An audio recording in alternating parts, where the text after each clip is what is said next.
You ever notice how almost everything online feels staged? Even the people who swear they're being real, it still feels just like a performance. We say we want authenticity, but the internet kind of turned being real into just another brand. And maybe the reason it feels impossible to be real online now is because we're all performing for an invisible audience even when we don't mean to. Back in the early internet days, people just posted random stuff. Bad camera angles, terrible lighting, zero editing, it didn't matter because nobody was chasing likes or trying to get famous. Fast forward to now and everything feels curated. You don't just share a thought, you share content. You don't post a photo, you build a personal brand. The line between real and performed is now blurred. Will this get views? Will people judge me? Should I say this differently? And just like that, the real version of you gets replaced by a version that's optimized. Here's the crazy part.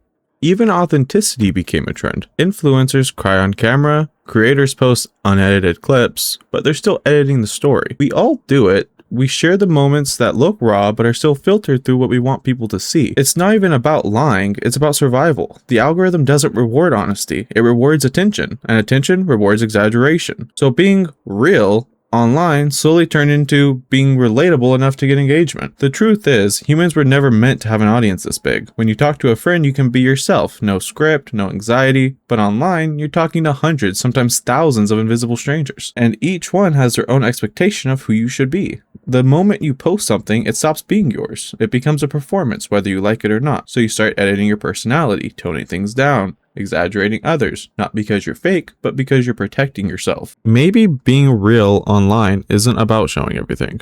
Maybe it's about being honest with your intentions. Like, if you post something because it's funny, say that. If you care about likes, admit that. If you're struggling, you don't owe anyone full vulnerability, but you can still be honest about the mask. Because pretending you're not performing is still a performance. The internet made us all actors. Some just don't realize they're in a play. But I'm curious what you think. Do you think it's still possible to be genuinely real online? Or is the idea of authenticity itself kind of a myth now? Let me know what you think.